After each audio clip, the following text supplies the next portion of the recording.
The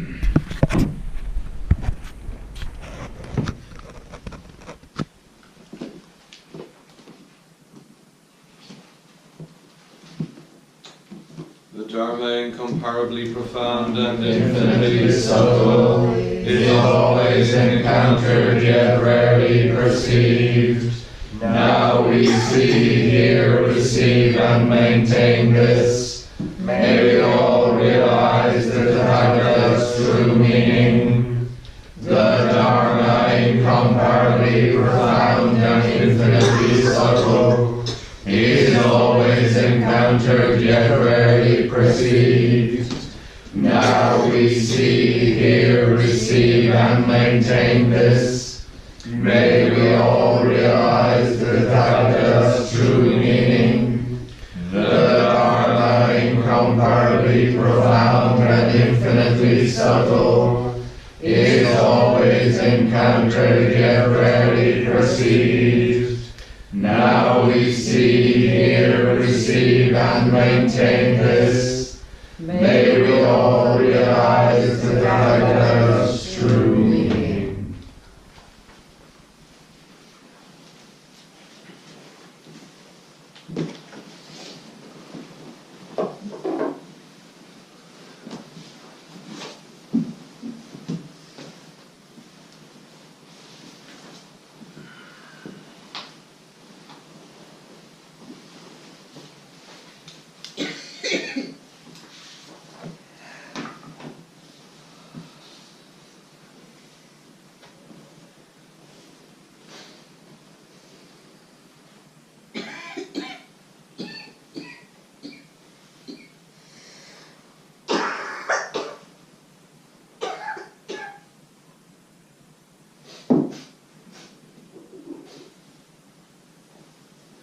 Flo, if you want to go by the door, that's fine.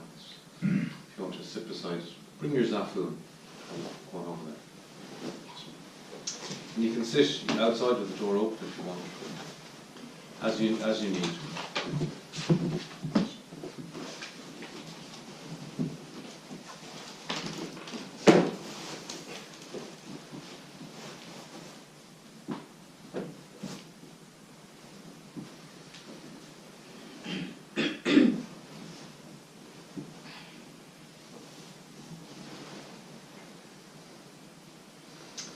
So, Sesshin has started, and we leave behind our lives as they are, and we bring them with us, of course, and all the things that are happening in our lives, we take time out from, we come here to touch again our true nature, to touch again the core of our being, of who we are. So many of us come to Sesshin for different reasons, and many of us have different things going on.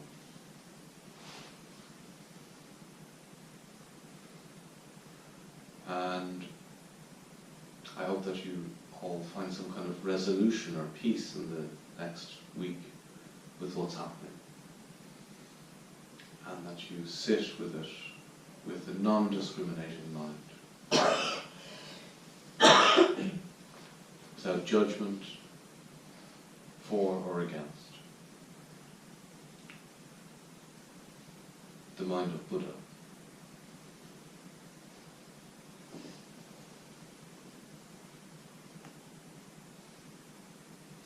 So the first days of Sesshin are always days of adjustment, as you have left this life of yours and you enter the vessel of Sesshin that carries you along. Then in a few days' time, you've broken through a kind of a barrier and you're in your full stride in Sesshin. And then the difficulty is going back.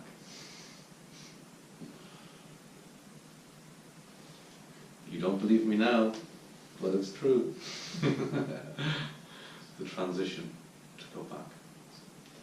The longed for return to your life, and also maybe I don't really want to go back after all. So these two things are often there at the end. Maybe they won't be for you, but we'll see. So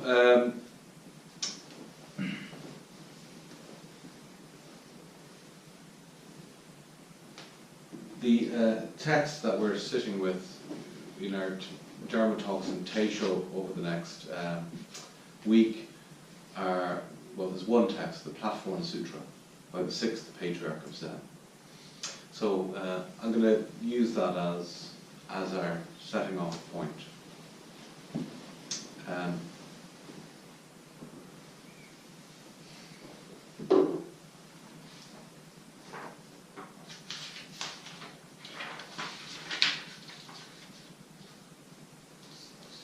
So,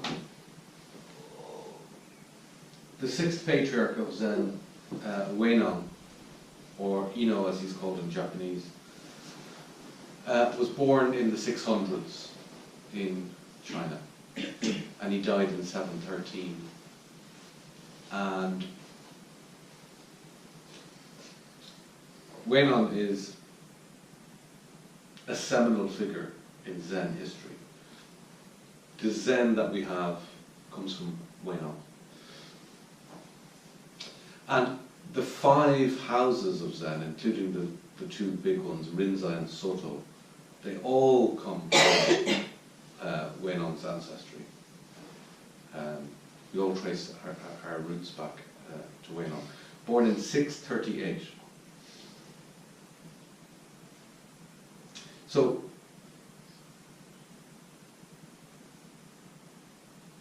Weinon is a kind of a new departure in Zen.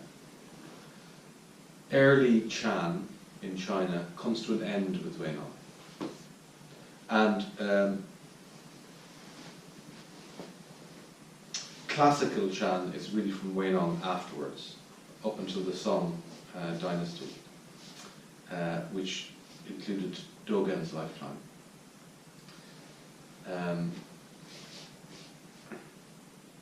So early Chan is already established from Bodhidharma through the first 5 patriarchs of Zen, and Weinon makes a departure, he makes a new emphasis in the teachings, and so begins the kind of classical period of Chan.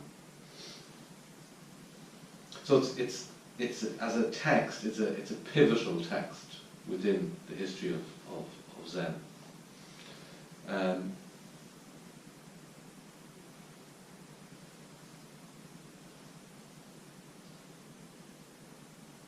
Dogen, by the way, didn't like the Platform Sutra very much. He doesn't refer to it in his teachings. And maybe this is to do with the tone and temperature of the Platform Sutra, which is very polemical and very political.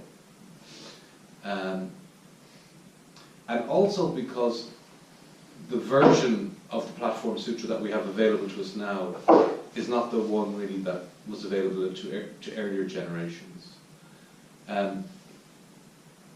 The Red Pine edition of the Platform Sutra, which I have been studying over the last few months, takes as its source text an earlier text which was found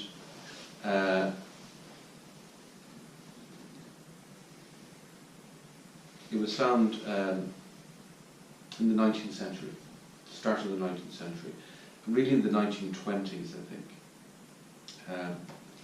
I think that Shodo Harada refers to it here in his book on the Platform Sutra. He calls it the Mogao Caves, but basically caves of 1,000 Buddhas In the early 19th century, they found many, many texts of the Mahayana hidden in these caves, and it took them time to get through the texts, and they found a Platform Sutra which predated the Platform Sutra, which was being used by centuries and centuries of Zen teachers, and which had many additions that were added later. So what Redpine has translated in his Platform Sutra is that text found in the caves, which would have been, according to recent scholarship, understood to be closer to the sixth ancestor's actual teachings in the Platform Sutra. So that's the text that I'm, basing these talks on.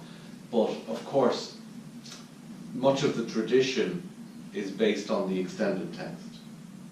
The text as was handed down before we found this new version. So, one of the reasons the text is polemical and full of political intrigue is because it figures the argument between the northern school of Zen and the southern school of Zen, between the gradual enlightenment school and the sudden enlightenment school within the tradition.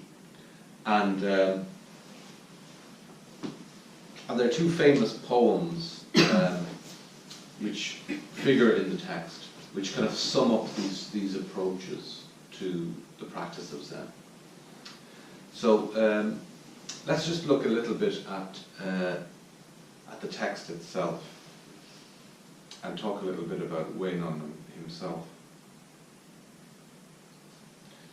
So the entire text, the correct title is the Mahaprajnaparamita Sutra of the direct teaching of the southern school of the Supreme Mahayana, the Platform Sutra. So there's a lot in there. So the first thing is that even in the title, the Mahaprajnaparamita Sutra, well, it's a sutra. It's given the status of a sutra. Now, we know what sutras are. Sutras are teachings of Buddha, teachings of the Buddha. But this Chinese monk, his teachings are considered important enough that they're given the status of a sutra, the words of a Buddha. And it is the Mahaprajnaparamita Sutra. It is the great wisdom that brings us to the other shore sutra. So it's informed by teachings like the Diamond Sutra and the Heart Sutra and other Prajnaparamita teachings within the tradition. The great Mahaprajna, wisdom. The great wisdom that takes us to the other shore. Sutra. So what's this wisdom? Well, what is wisdom? Having read all these sutras is not wisdom. Knowing the teachings in an intellectual way is not wisdom. Having a large body of knowledge in your head, this is not wisdom. This is knowledge. So prajna is something deeper and more immediate. It is real understanding. It is the understanding that cuts through everything. And it doesn't come from book learning, and it doesn't come from study. So the Mahaprajnaparamita Sutra of the direct teaching. So this teaching cuts to the heart of things. It goes to the heart of the matter. It is the direct teaching of the southern school. Okay, so in comes this political intrigue, here's the southern school rather than the northern school of Zen, of the Supreme Mahayana, the Platform Sutra. Why platform? Well, much of the action of the sutra happens where Wenong is sitting on a raised platform, giving the precepts in a ceremony. It's a precepts ceremony, like we're going to have for Marianne and Flo at the end of Sesshin. You know, we have a precept ceremony, and indeed for Edo, as part of his ordination, they received the precepts. So traditionally, the teacher would ascend a platform to teach, to offer dharma talks or teisho, or for certain ceremonies. So this traditional platform is what's referred to as the teaching delivered from the platform by Wenong. Delivered at Tafan Temple in the Shaosho by the sixth patriarch, Master Wenong, in one volume, compiled and recorded by Fa Hai, recipient of the formless precepts and advocate of the Dharma. So this is his disciple who recorded the teachings of Wenong, and who wrote them down, and who makes sure he gets himself mentioned there just straight away. Because again, this is the disciples of Wenong trying to advance this school, this teaching. And you know, the sixth ancestor in his lifetime was pretty much a marginal figure, you know, in many ways. And in some ways, this sutra is to try and really pump up his reputation, you know, to try and advocate on behalf of this as the direct teaching and the genuine lineage. So the scene is that Wenong is on his platform, and there's a magistrate, a local government official there, and there are many, many, many thousands of people there for his teachings, to hear his teachings, and to receive the precepts. Master Wenong took his seat in the lecture hall of Tafan Temple to expound the teaching of Maha Prajna Paramita and to transmit the formless precepts. Seated below him on the occasion were more than 10,000 monks, nuns, and lay people, along with Magistrate Wei Chu of Xiaoqiu, and more than 30 officials and 30 scholars. Together they asked the Master to explain the teaching of Maha Prajna Paramita. So, all these people, this is the scene, all these people gathered to hear the teachings. When he spoke this platform sutra, Master Wenong said, "Good friends, purify your minds by reciting the teaching of Maha Prajna Paramita." Then the Master stopped speaking while he purified his own mind. Oh, nice bit of drama there, you know. So, you know, friends, purify your minds. Pause. There we go. That's it, settle, you know, that's it.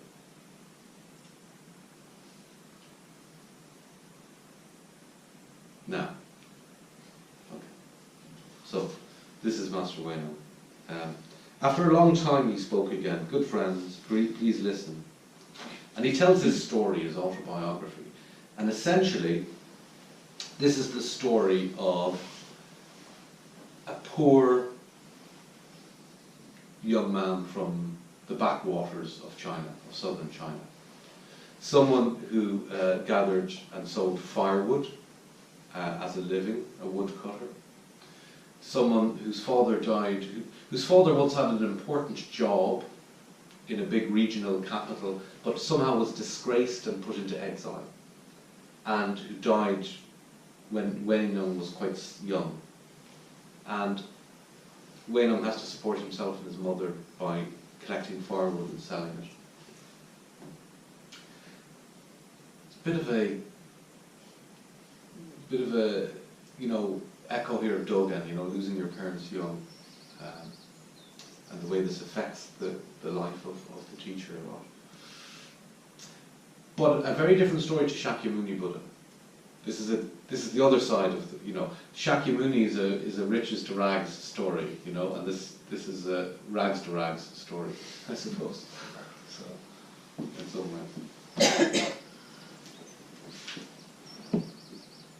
My father died, and he described the hardship and poverty that they lived in, and that he sold firewood. And woodcutters were seen as marginal figures in China, kind of like figures in between the two worlds. They were of the world of the wood and of the world of society as well. And they had this kind of dual liminality within the culture. So one day, a shopkeeper ordered a load of firewood brought to his store, and after he took the delivery and paid me, I walked towards the door and met a customer reciting the Diamond Sutra out loud. As soon as I heard the words, my mind felt clear and awake, and I asked the man, "Where did you get this scripture you're reciting?" So, the Diamond Sutra is this big touchstone for the sixth patriarch. And in some ways, the sutra itself is a kind of commentary on the Diamond Sutra. Diamond that cuts through illusion. Diamond, the hardest substance that can cut other substances. So the Diamond Sutra is the background here. And this is a Prajnaparamita Sutra, whereby emptiness is the theme, really. Sunyata, again. The emptiness of all things, even emptiness itself. The lack of selfhood of a bodhisattva, because if a bodhisattva has an awareness of selfhood, how can they be a bodhisattva? The denial of existence and non-existence simultaneously. It is that things do not exist, and it is also that they do not exist. So the Diamond Sutra, these teachings of emptiness, very, very difficult in some ways to get your head around, but in another way very simple. It's emptiness. Things are made up of everything else. Things are illusory in their normal everyday existence. Is actually an illusion. And in a deeper way, things are empty of inherent existence. So, the Diamond Sutra is the touchstone for Huineng. And the Diamond Sutra is like the Heart Sutra, which we recited this morning. You know, the Heart Sutra is a condensed version of the Prajnaparamita teaching.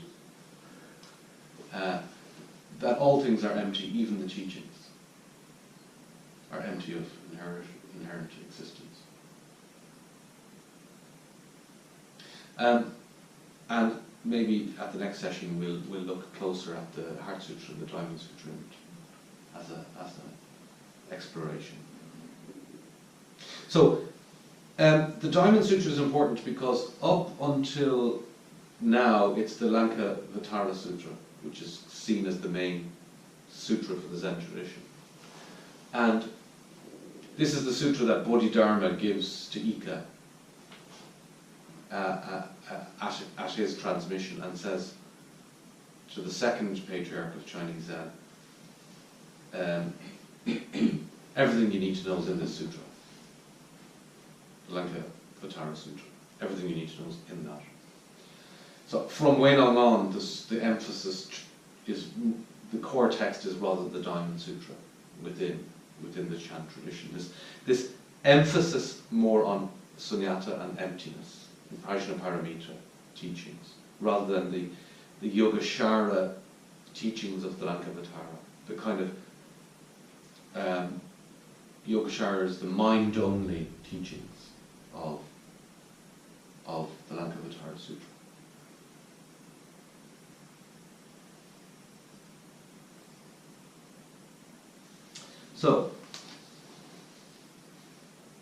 So the scene is that our friend Huineng hears this line from the Diamond Sutra, and where did you get this scripture that you're reciting?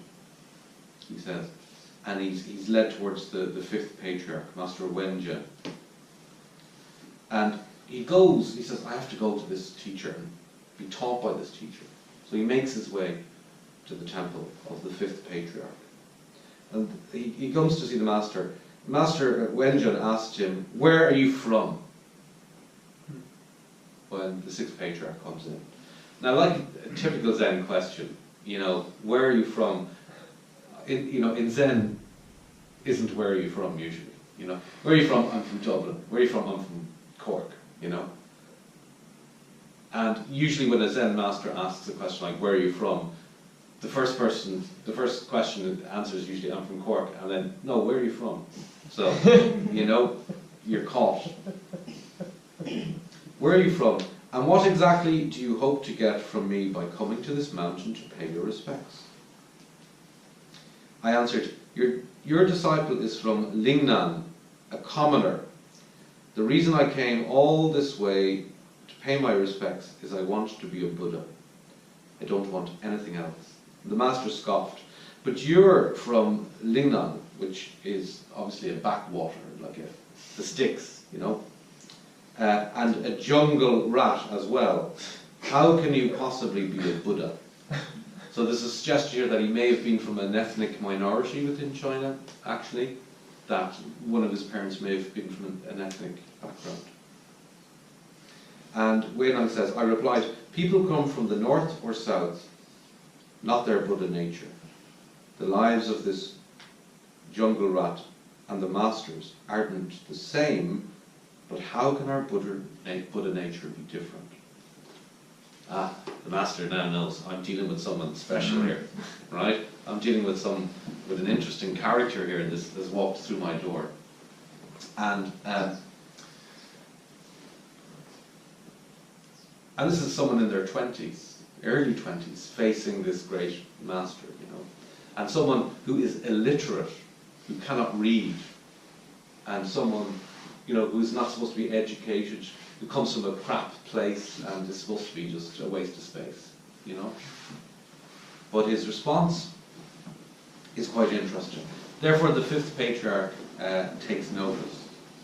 And he says, right, what do I do with this guy? So he sends him to the milling room to pound rice, to look after rice. That's going to be his job. He gets sent to a very menial task to do. And again, you get lots of elements of Zen which are really important. One is, this idea of manual labor, of working.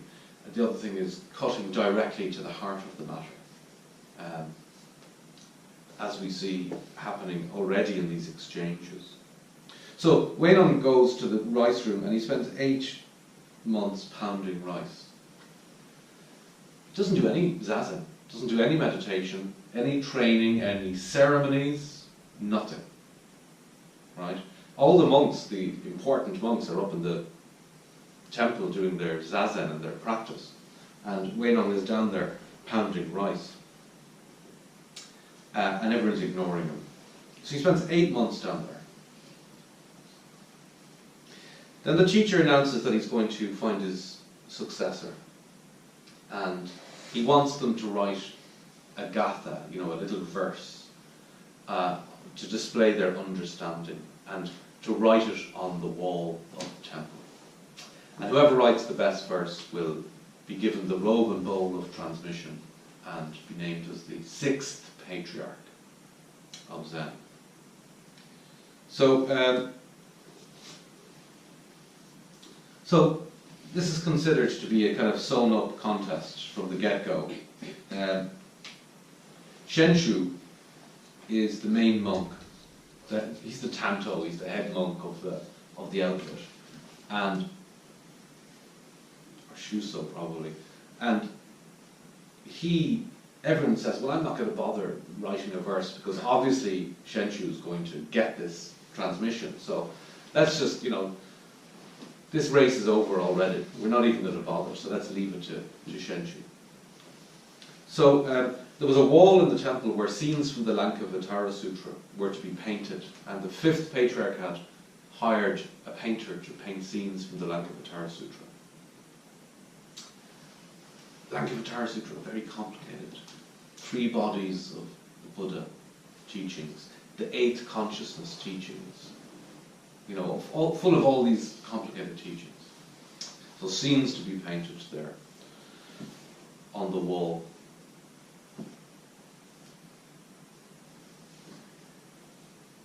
So, a verse appears. And let's see if I can find it here. So no one dared to submit a poem except for Shenshu. And Shenshu wrote his gatha on the middle of the south corridor wall at midnight, so no one could see him. So he must have been a bit nervous about it, thinking, you know, what if it's not good?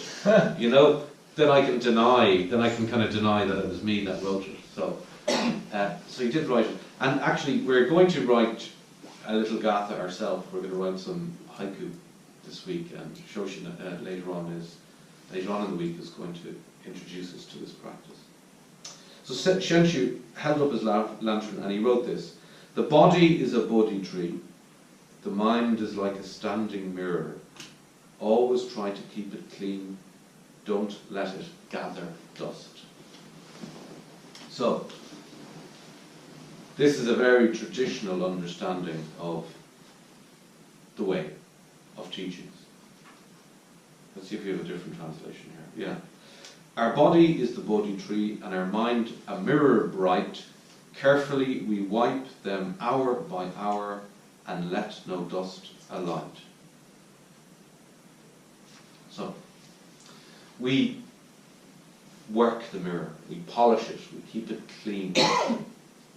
This is the gradual school of Zen.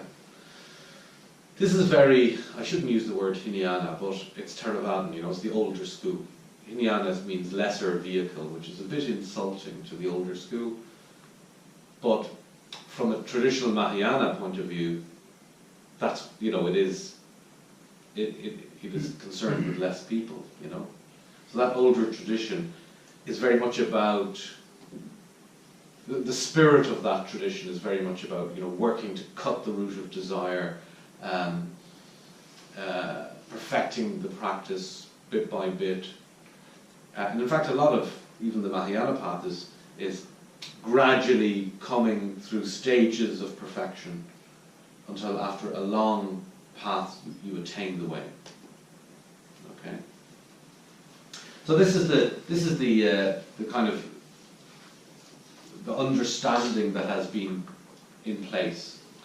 And the sixth patriarch comes and challenges this. And he writes his poem. So the master then called the disciples together and burned incense before the gatha. "Unless you all recite and understand this gatha," he said, "you won't see your nature." So the fifth patriarch said, "This is great." Shenshu must have been smiling to himself privately when the master said, this is great, this is the teaching, you know, this is wonderful. But privately the master thought, 80%, you know, 80%, 90% there. And but he knew really who had written the poem, and he thought this is great.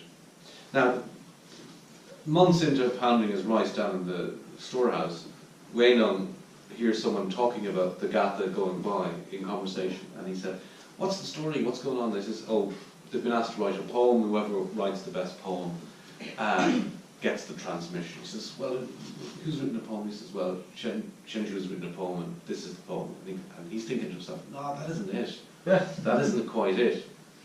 So he thinks, "I have a better poem. I'm going to show my understanding." And because he's illiterate, he needs someone to help him to write the poem on the wall.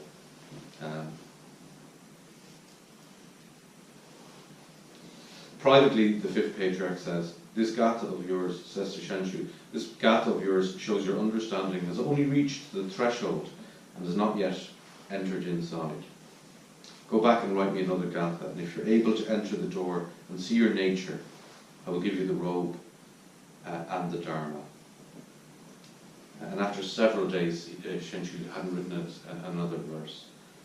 And then this other poem appears on the wall, and this is Wainung's. "The mind is the Bodhi tree, the body is the mirror's stand. The mirror itself is so clean, dust has no place to land." That's one translation.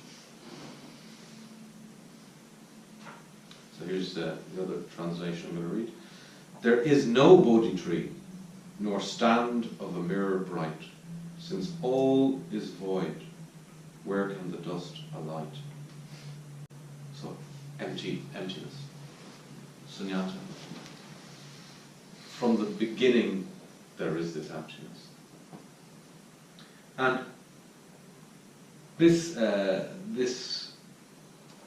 people are amazed that this poem has appeared, and everyone's speculating about who wrote it. And the fifth patriarch knows, and he summons Wenong to his room at midnight when everyone's asleep. Yeah, you see, this is Wenong is, as I said, a kind of a nobody. You know, he's like. I was at a party on Friday night, and there was a classical guitarist there, an Irish classical guitarist, and very unassuming fellow. And I think his name is John Feeney. Does anyone know? Is it John Feely or Feeney? He's a well-known Irish classical guitarist. So he was a guy. A couple of people were playing music at this party. It was in someone's garden, and he looked like he was wearing a kind of hoodie in the corner, sitting there, right? And he looked like nobody. And people who looked maybe a little bit more like performers had played music. It was all very amazing, lovely music. And then someone said, "Oh, John, will you play something?" So this guy who looks like a nothing comes and sits down and takes out a guitar, and then it's like, oh my God, you know? And he's from Ballinasloe, this classical guitarist, and he was there wearing his hoodie because it was a little cold once the sun had gone down, and he was making the guitar weep. Do you know what I mean? He was making the guitar just absolutely ooze with feeling and emotion.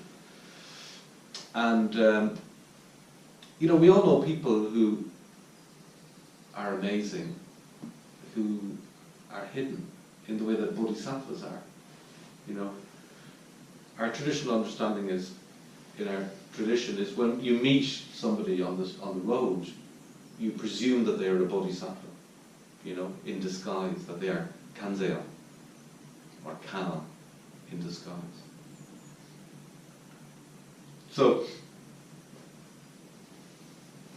So this poem appears, and this is, in a way, the kind of the gradual school versus the sudden school of awakening. And this is also a shift towards, you know, an emphasis on the Diamond Sutra and the Prajnaparamita teachings. And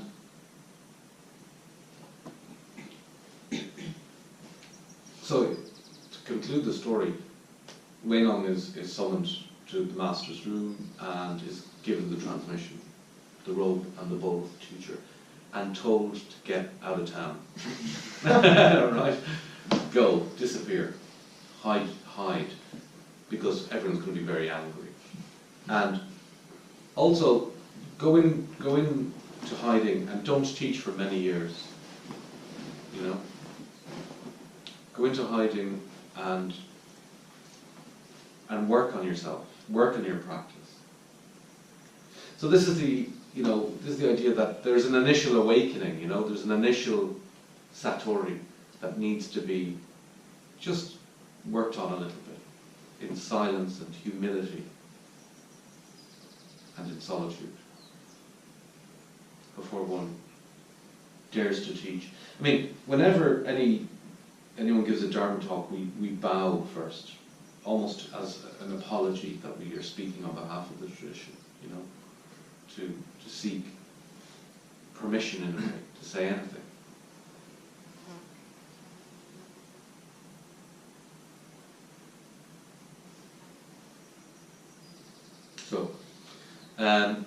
So Wenong goes into hiding, and he gets pursued, and they try to kill him if they could get their hands on him. And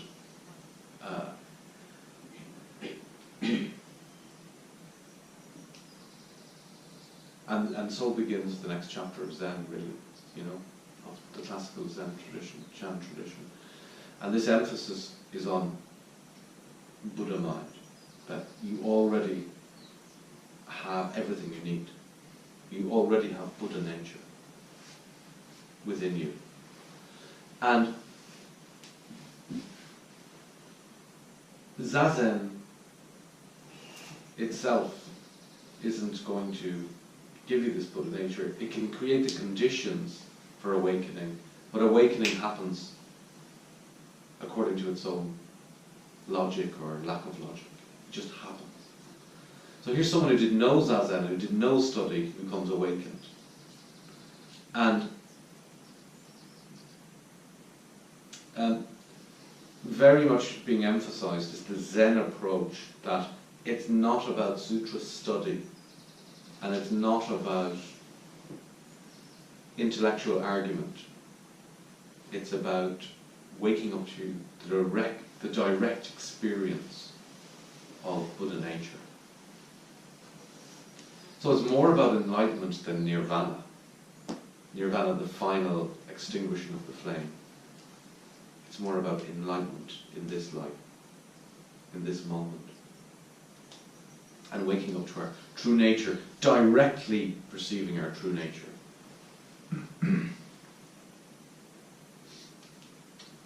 I should say that in reality we pursue both. Both verses are correct. Shenshu's verse is correct. Polish, practice, work slowly over time on yourself. Simultaneously, it's there at any given moment. Wainum's direct approach. So we need both.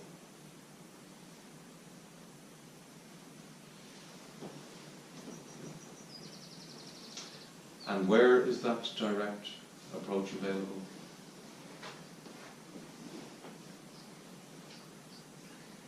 Right here. Right now. At this moment. No other is liberation available or possible. Only at this moment is liberation possible. Because there is no other moment.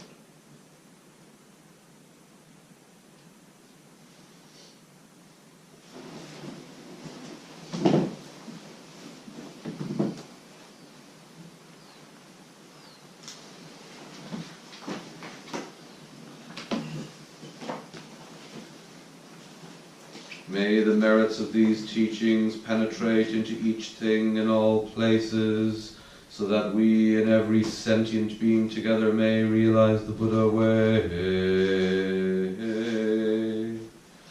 All Buddhas throughout space and time, all Bodhisattvas, Mahasattvas, Maharajna,